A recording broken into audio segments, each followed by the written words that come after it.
On the day of the wedding, my husband Felix wore mourning clothes to greet the bride.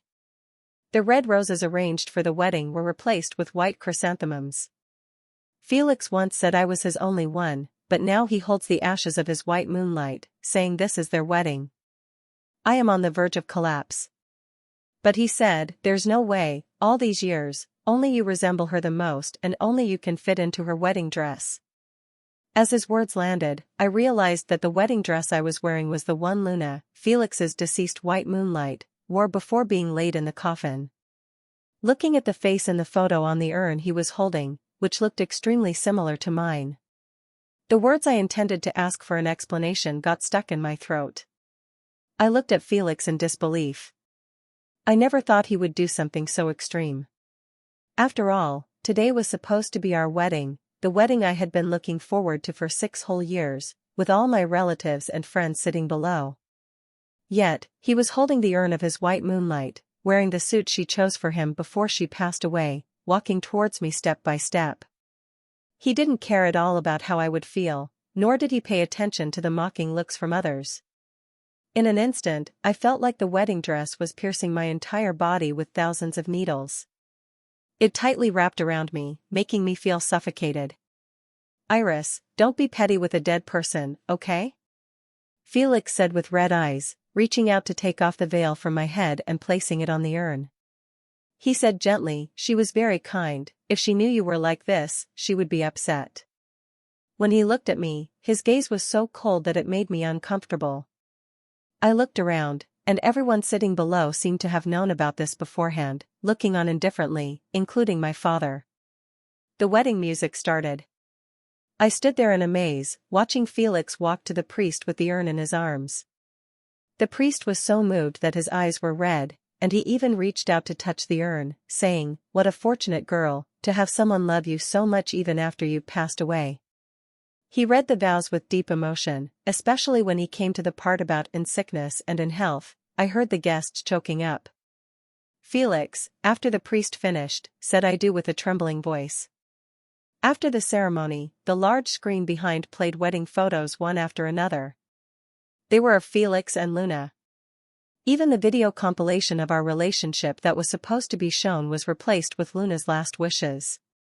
6 years of love never surpassed his deceased white moonlight. Felix placed the urn into a custom-made double coffin for their next life, watching as it was carried away from the wedding venue. Then he turned to look at me.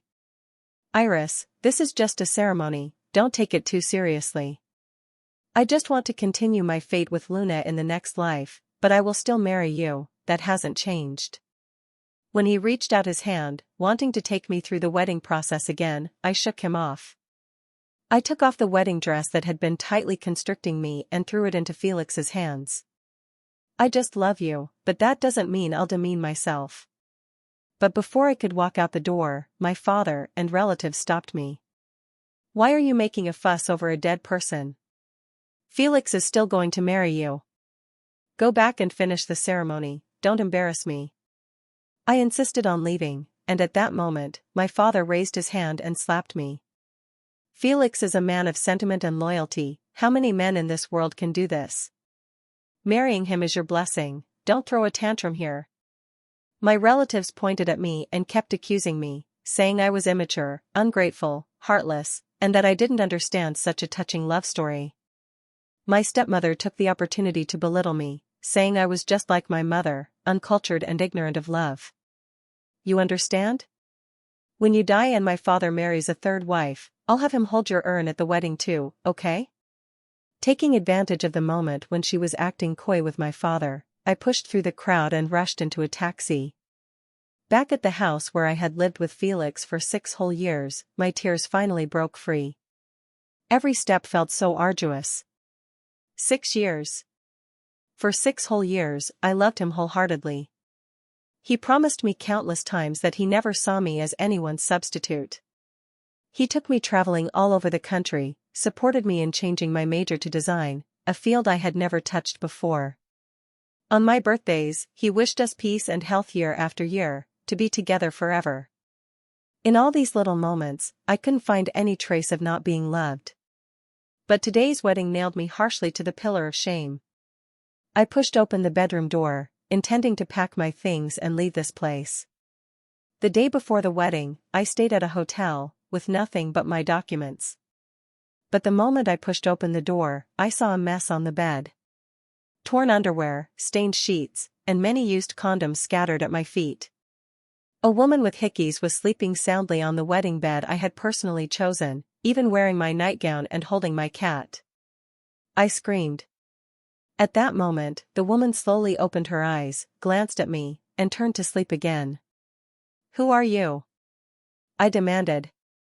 Annoyed by my noise, she pushed me away. "Who else could I be?" "Felix's lover." "Aren't you getting married today? Why are you back so early?" I was planning to sleep a bit longer. She grabbed the clothes thrown on the floor and put them on. White shirt, jeans, and the white fabric underwear that was popular back then. Seeing these things, my hands kept trembling. Seeing this, she laughed even more arrogantly. "No way. Miss Iris, don't tell me you're about to get married and still don't know that you're just a substitute? You're just like me, a substitute for Felix's first love, Luna. These white shirts and jeans are all what Felix required us to wear. Aren't you the same?" She stood up excitedly, rushed to my wardrobe and yanked it open. A wardrobe full of white shirts, jeans, and white dresses formed a closed loop. She laughed so hard she couldn't stand straight. She opened my jewelry cabinet, looked at the items inside, and said to me, "All these are things from a dead person, and you seem quite happy using them." Things from a dead person. Inside were all the jewelry Felix had given me on my birthdays and anniversaries over the years. Could it be Luna's? My mental state was collapsing even more. But that woman found my reaction amusing. She opened her phone and pulled up Luna's old social media account. "Poor thing, see for yourself. By the way, your dear husband has found countless Luna substitutes over these 6 years. You can ask him about it." She left carrying the small calfskin bag Felix had just given her. I actually envied her. After all, she knew everything and just treated Felix as a tool to make money, while I had loved him wholeheartedly for 6 years. I sat dazed on the messy bed, scrolling through Luna's social media account. Under every video, there was a comment from Felix. He always rushed to be the first to comment. But in the 6 years I was with him, he never liked any of my posts. Sometimes, when I asked him to leave a comment, he would think I was being unreasonable and give me the silent treatment. But for Luna's, he might be late, but he always showed up. After watching over 200 videos, I learned that the priceless items in my jewelry box were all left by Luna specifically for Felix's next girlfriend. In her last video, she was already in the late stages of cancer, saying she was about to leave this world and wanted to give her things to Felix's next girlfriend. She hoped that the new girlfriend would take good care of Felix. But the comments under this video were mostly criticizing her because she said she hoped that when the new girlfriend wore the things she gave, Felix would think of her when looking at the new girlfriend. At that moment, my heart felt like it had been slashed open. Someone was constantly pouring salt on my open wound. The pain was so intense that I couldn't get up for a while. Now I finally understood why, among so many of Luna's substitutes, he chose me to marry. Because Luna said that only the one who could wear her favorite wedding dress could marry the person she loved most. I happened to fit into it perfectly, so Felix chose me. It was truly laughable. I got up, intending to take all my belongings and cut ties with Felix completely. Anyway, he had always been unwilling to officially register our marriage, so now it's even better. It wouldn't even count as a divorce, just a breakup. While packing my documents, I found a diary hidden in a compartment. It had a small lock on it. At that moment, my first instinct was to smash the lock open with something. The diary fell to the ground, and various girls' selfies spilled out. Without exception, they all had faces similar to Luna's. On the photo of me and Felix, there was a sentence written, "Only she resembles you the most. I've trained her to look more and more like you. I don't love her, I just see your shadow through her appearance." Behind each girl's selfie, he had written comments, "Nose most like yours. Mouth most like yours. face shape most like yours. And figure most like yours, and voice most like yours. At that moment, I felt that the man I had loved for 6 full years had completely rotted in front of me. He had found countless substitutes to piece together his love for her, and in doing so, he had utterly destroyed my 6 years. Felix, you are truly disgusting. After blocking and deleting him, I decided not to take any of the things he had given me. I took all my documents and my cat and left the villa. I carried my small bag back to the small apartment where I used to live with my mother. As soon as I pushed open the door, a strange cat hissed at my cat. I immediately picked up my cat, intending to drive away the strange cat, but then I heard a familiar voice. Iris, you are really heartless. I came back from abroad and the first thing I did was to help you clean up the house, waiting for you to come here to take refuge, and you actually want to drive away my cat.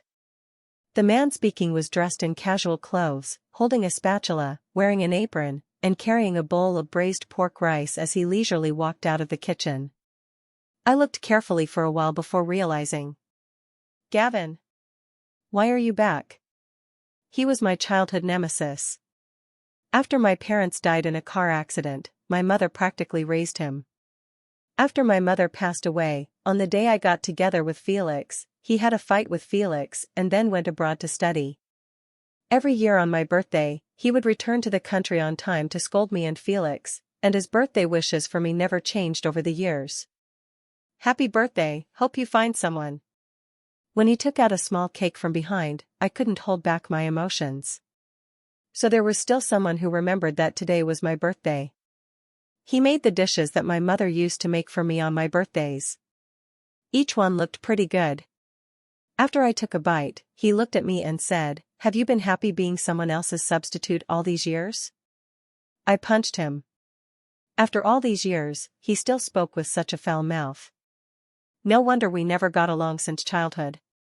He always competed with me for first place in exams, and later even competed for my mother's affection. He pinched my cheek, and for some reason, I felt that his emotions were more of heartache than schadenfreude. His hand seemed to be trembling as he touched me. He pushed the longevity noodles in front of me. Quick, take a photo. I'll show it to Auntie later. I took a bite and made a peace sign at the camera, then asked puzzledly, which auntie? Gavin smiled, your mom. All these years, you spent your birthdays with Felix and didn't come back here much. I was worried that Auntie would miss you, so every time on your birthday, I would come here to make a lot of food and buy a birthday cake, telling Auntie that you were with someone you liked very much and not to worry. I said he was exaggerating.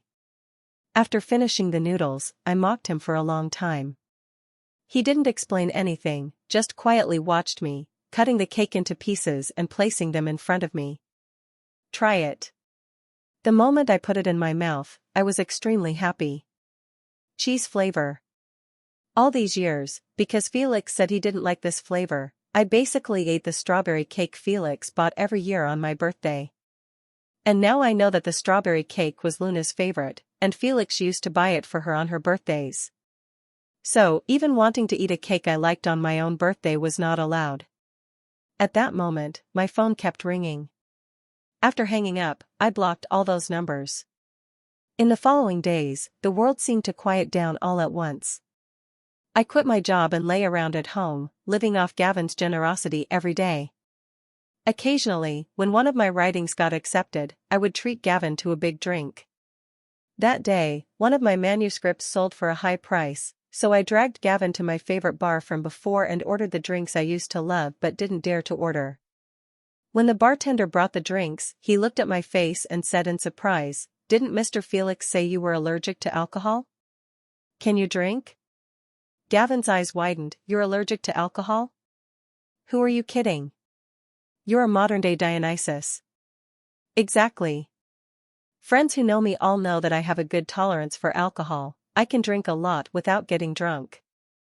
But only Felix thought I was allergic to alcohol from the first day he met me. I used to think it was because of my delicate appearance that he misunderstood, but I enjoyed his special care and didn't bother to explain. Later, I found out that it was because Luna was allergic to alcohol. I waved my hand, go ahead, I'm not allergic. That night, I drank to my heart's content.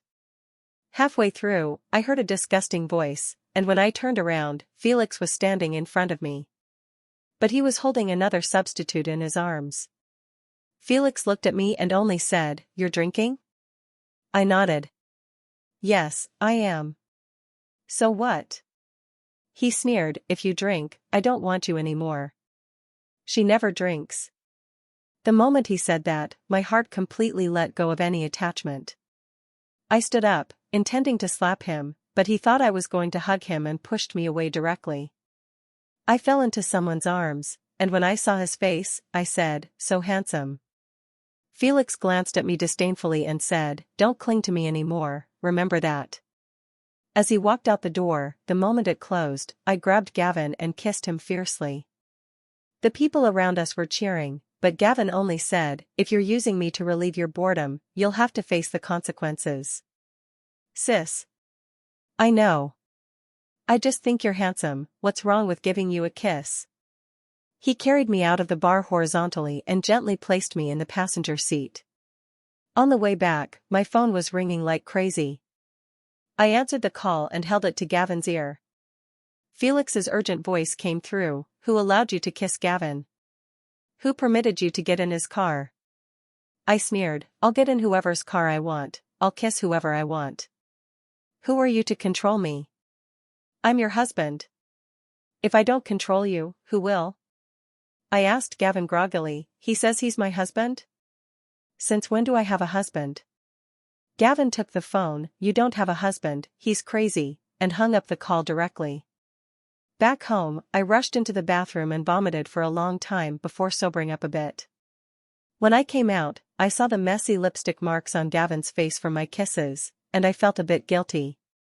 Pretending to have blacked out, I asked whose lipstick marks were on his face. He just gave a mocking laugh and then went into the kitchen to bring out a bowl of hangover soup. "A dog bit me, a magical little dog that wears lipstick. When you sober up, I'll take you to see it." I burst out laughing, spraying the soup in my mouth. After laughing awkwardly a couple of times, I took out my phone to check and ease the awkward atmosphere. But as soon as I opened my phone, there were messages from an unknown number and a bunch of calls from unknown numbers. "Iris, if you keep fooling around like this, we'll have even less chance in the future. It's okay if you drink, I accept it, you are you. Can you come back? I miss you so much. I know it was unfair to treat you as a substitute for my ex-girlfriend. I know I was wrong. Where are you? I'll come pick you up, okay?" It was all from Felix. But I wasn't in the mood to reply. At that moment, a call came in. As soon as I answered, it was Felix's voice. "I'm downstairs at your house, I've come to pick you up." I have to say, his words startled me. I walked to the balcony and looked down, indeed seeing Felix's car. He was standing next to it, staring straight at me. On the phone, he said, "Come down, let's talk properly." "There's nothing to talk about. Go find your substitutes. You're dirty, I don't want you anymore." I hung up the phone, and he kept calling frantically. I blocked him. But he came straight to the door. The moment the door opened, seeing me in pajamas standing side by side with Gavin, his pupils were shaking. "Come home with me." The moment he reached out to grab me, Gavin punched him. But Felix still didn't let go. Just as they were about to fight, Felix's assistant called. He glanced at me and then answered, "What's up?" The assistant on the other end was excited, his voice amplified several times. "Felix, Miss Luna might not be dead." At that moment, Felix's obsession with me diminished significantly. Or rather, it disappeared instantly. A smile appeared on his face, one I hadn't seen in years. Without waiting for the assistant to say more, he rushed off immediately. When his car started, it kicked up a cloud of exhaust, and as I watched from the balcony, I felt a sourness in my eyes. Gavin handed me a tissue, which I pushed back. "I'm not crying." When I turned around, he saw that my eyes weren't even red, and he was a bit surprised. "Are you so sad that you can't even cry?" I shook my head. It was because I realized that after seeing the smile on Felix's face when he learned that his white moonlight might not be dead, I completely let go. I didn't love him anymore. From beginning to end, even all the good things about Felix in those 6 years, I didn't love anymore. I just felt that I had been delayed for 6 years. And in these 6 years, what I received was actually what Luna had enjoyed, and it had nothing to do with me, Iris. When I understood this, I said to Gavin, in the future, I want to find someone who is wholeheartedly devoted to me and has only me in his heart. Brother, wish me luck. Oh, you just kissed me and now you want me to wish you luck in finding another boyfriend. How vicious of you. I looked at him angrily and said, you don't like me anyway. Didn't you say when we were kids that you didn't like my noisy type? That was when I was young and didn't know better. How could I know that when I grew up, I would like you? He was arguing, but then he couldn't hold back his words, looking at me, what's wrong? Why aren't you arguing anymore? I stared at him blankly. To be honest, after knowing him for so many years, I really didn't feel that he liked me. But just now, when he spoke, he was too sincere. Hey, what's with that look? You doubt me? Gavin turned and rushed back to his old home. Half an hour later, he brought back a stack of diaries and many unsent gifts. See for yourself. Like the other diary, Gavin's diaries were full of sketches of me. From the first time I met him, to the night before he went abroad, when we were chatting, and I was imagining marrying Felix, with my profile. Under each portrait, there were his blessings for me. I wish you get into the university you like, but it's best not to date in college, I might not be able to wish you well. I wish you have a good job, so Auntie won't have to worry every day that you'll end up homeless after being abandoned by a man like she was. Are you blind? You love that guy to death, but from a man's perspective, he's completely treating you as someone else. It's okay, as long as you like him, I can't wish you well, but if he ever bullies you, I'll beat him up. As I read, tears flowed uncontrollably. There were also photos he took every year when he came back to celebrate my birthday in this house. One by one, from the 3 of us, me, my mother, and him, to later just the 2 of us, and finally, only him. He really came back every year. I laughed while crying, cried while laughing, feeling for a moment that I had received someone's entire devotion. Actually, if you had said earlier, I might not have chosen Felix. Gavin looked at the time, it's not too late now. When he knelt on one knee, I was stunned. He said proudly, I've liked you for half my life, can't I at least propose to make myself happy? That day, he didn't have a ring, and I didn't respond, but my heart had already been swayed. Gavin and I watched a very long movie, and when I woke up, it was already afternoon. I opened my phone to order takeout and saw that the trending topics had exploded. I clicked in. The title boldly read, Beijing's elite young master violently beats white moonlight and her boyfriend. Beijing's elite young master? I had a feeling, so I opened the video. The man in the video, although very blurry, I still recognized him. It was Felix, who had rushed to see his white moonlight last night. He had even changed into a brand new suit and appeared in front of his white moonlight Luna with a bunch of gifts. But Luna, even from the blurry footage, it was clear that she was pregnant. Her belly was so big that she looked like she was about to give birth. The person next to her? I zoomed in on the picture several times and was suddenly stunned. That person was Felix's business partner, Kenny. I had always heard that he and his wife were very loving, but in the 6 years I was with Felix, I had never met his so-called wife. Felix had told me that Kenny's wife was busy abroad and hadn't come back. At the time, I didn't suspect anything. But now it seems that Luna faked her death here and directly married Kenny. I was enjoying the gossip so much that I subconsciously grabbed the burger Gavin had just ordered. You. Gavin sighed, took out the fries, and ate them while leaning over. When he saw the news, he was also shocked. After all, faking one's death was something we had only seen in novels or web dramas. To have it happen in real life was indeed frightening. Moreover, in the video, Luna was completely on Kenny's side, even biting Felix. There was none of the reluctant love for Felix that she expressed in her video account. And this trending topic kept going, even bringing my wedding day into the spotlight. The netizens' comments were as satisfying as if they were laced with poison.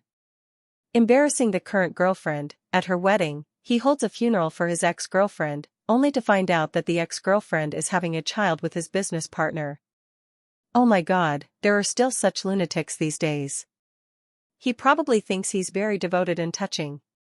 I feel so sorry for this girl, but the urn that the crazy guy was holding probably didn't contain ashes but milk powder.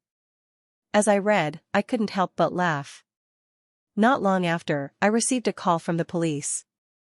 Hello, Mr. Felix said you are his girlfriend, so we're notifying you to come to the police station immediately for mediation between both parties.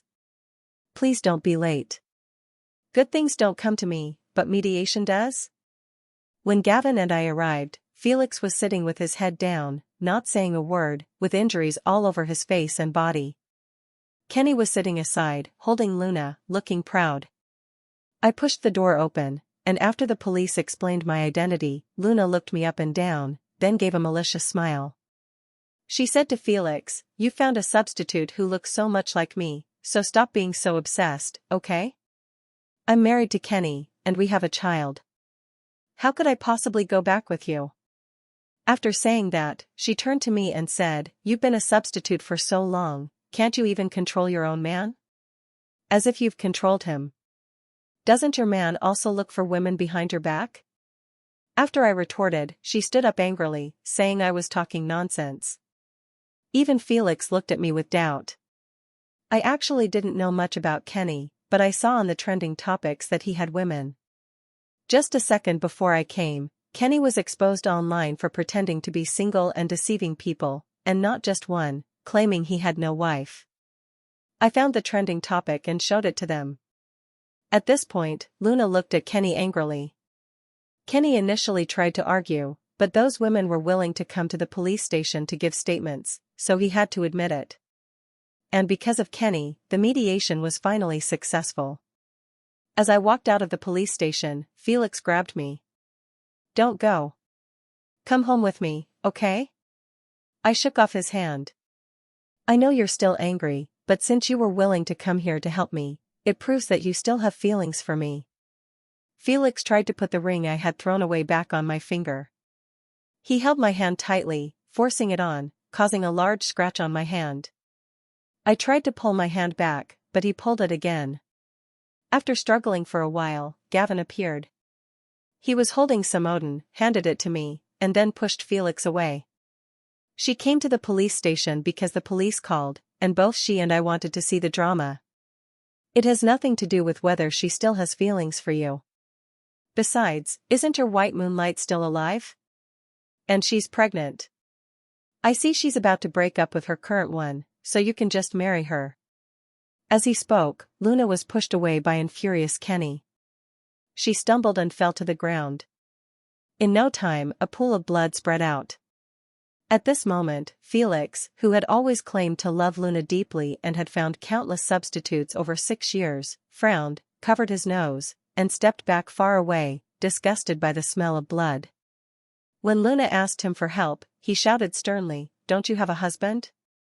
Why are you calling me?" Kenny walked over, took a look, and said, "You're so dramatic all day long.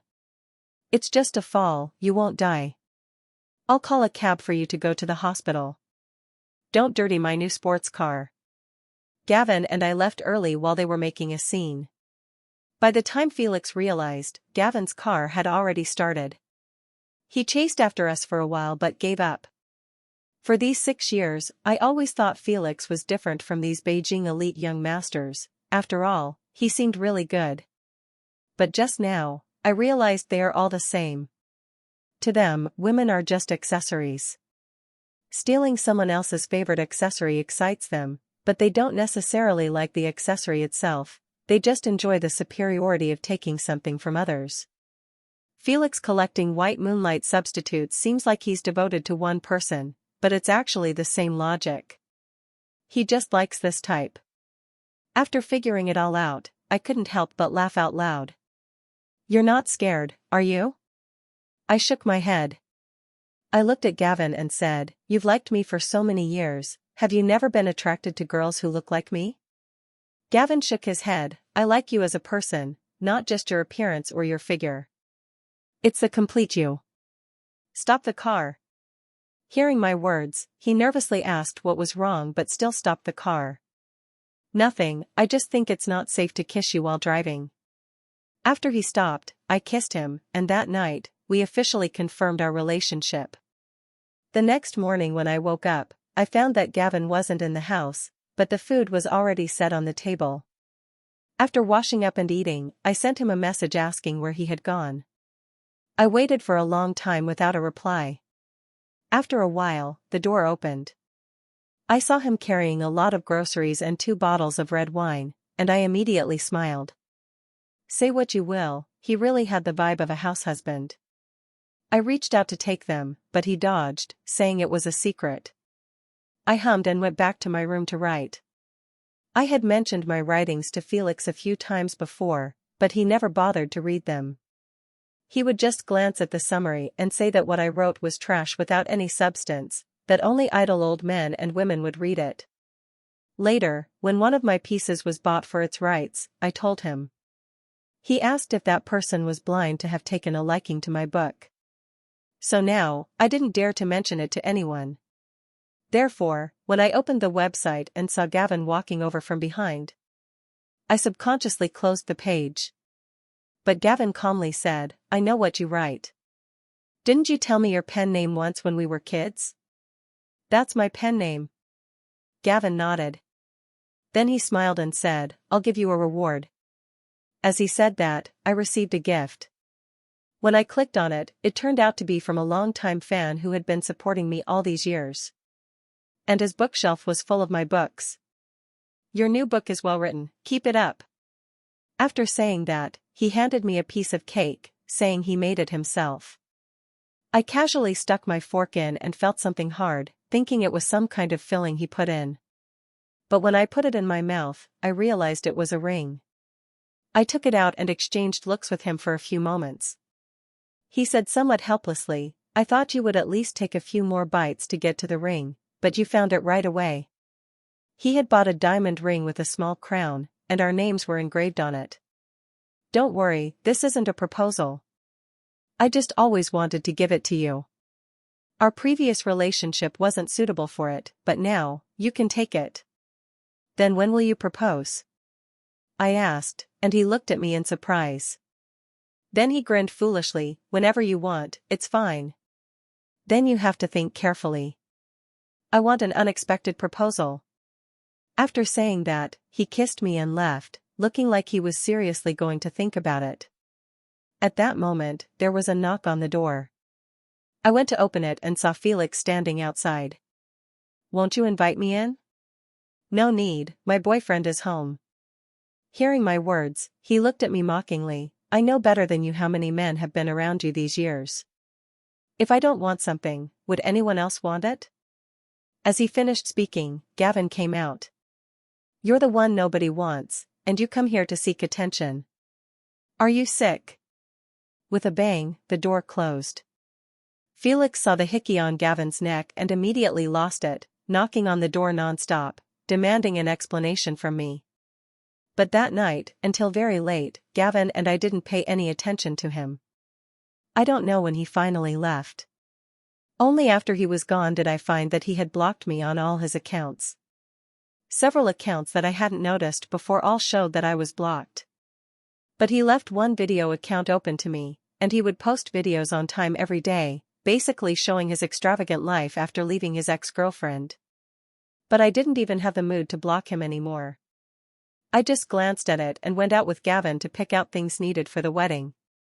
We planned to hold the wedding on my mother's birthday, as if she was watching over me. So we were very busy and didn't pay any attention to Felix. That day, while Gavin and I were choosing the 3 golds, we ran into Luna. She had lost her child, but she still maintained a good figure. She still liked to wear all white, with sneakers, following behind a much older, unfamiliar man. Pointing at an expensive set of jewelry, she wanted the man to buy it for her. At that moment, she turned and saw me. While I was trying on something, she quickly walked over and slapped me. I didn't react in time, but instinctively slapped her back. What are you doing? Did you bewitch Felix? I'm his white moonlight. I've taken the initiative to come back to him, but he ignores me. Saying this, she angrily tried to hit me again. I grabbed her hand and pointed at her, saying, "You faked your own death and messed it up, and now you're blaming me? He loved you so much before, can't you try harder? And since you look down on me as a substitute, why do you come to me?" As she spoke, she started crying. She took out her phone and recorded a video, not only filming her slapped face but also using photo editing to make it look even redder, and sent it to Felix. I'm telling you, don't be smug. Even though he's avoiding me, he still loves me. I've already told him that you hit me. If you dare, don't leave. Gavin and I exchanged a look, and he smiled. I'd like to see what you can do. If you say not to leave, then we won't. Honey, let's go to the cafe across the street and wait while having coffee. I followed Gavin, and we went straight to the cafe across the street to have coffee. Luna came over, ordered without saying a word, and expected us to pay for her. I glanced at her and left directly, saying we didn't know her. In the end, she had to pay for herself. After waiting for a full 30 minutes, the man appeared. But he didn't look like he was coming to confront us. Instead, he bought a large bouquet of roses. I said to Gavin, probably coming to woo her, maybe to perform a grand reconciliation in front of us. But Gavin shook his head. I don't think so. He said confidently and then suggested a bet. Whoever loses has to write a long love letter and read it aloud at the wedding. I agreed to the proposal at the time. At this moment, when Luna saw Felix, she immediately rushed out and leaned on him aggrievedly. Why did you take so long to come? You don't know that the substitute you found dared to hit back. She's just my substitute, how dare she hit me? As she spoke, her tears of grievance fell. I watched in shock. I also understood why she had made Felix unable to forget her for so long. Such disgusting behavior is indeed unforgettable. But Felix didn't show any concern. Instead, he looked in the direction of Gavin and me, paused for a long time, and said, "You hit her?" This "you hit her" took Luna a while to react to. Finally, she realized that he was asking her. She nodded stammeringly and then said, "I was just angry." Why, even though I've come back, do you still keep photos with her? Clearly, we are the ones who love each other the most. Slap. A very loud slap. It was from Felix, and it landed heavily on the woman's face. Luna was stunned for a moment. Perhaps because she had never been treated like this in all the years she had known Felix, she couldn't react for a while. When tears fell, she pounded on Felix's chest, asking over and over why he was treating her this way. But Felix, holding the bouquet of roses, walked step by step towards me. When he knelt on one knee, I felt numb. I thought that if this had happened in any of the 6 years I was with him, I would have cried with excitement.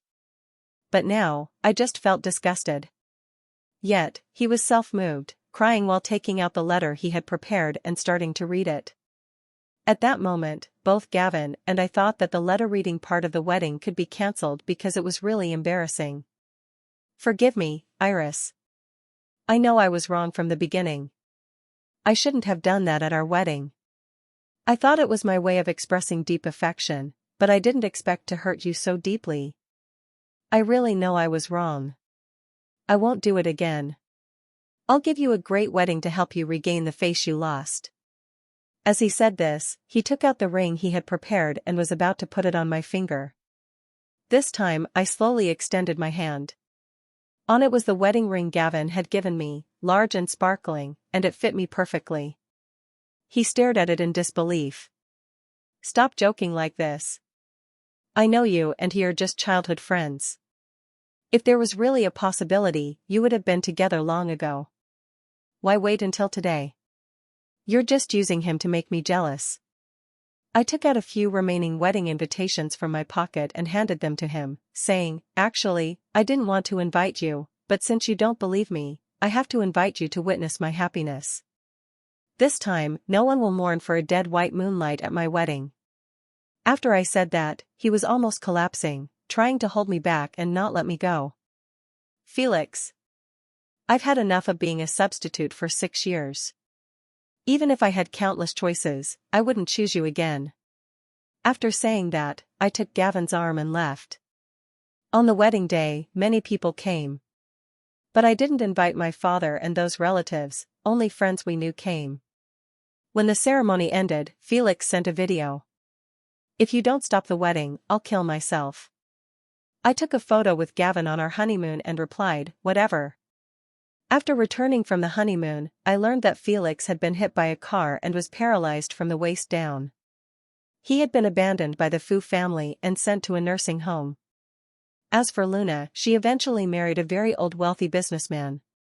It was said that she faked her death back then because she learned that Felix wouldn't inherit the family business, so she didn't want to be with him and came up with that plan, then turned around and married Kenny.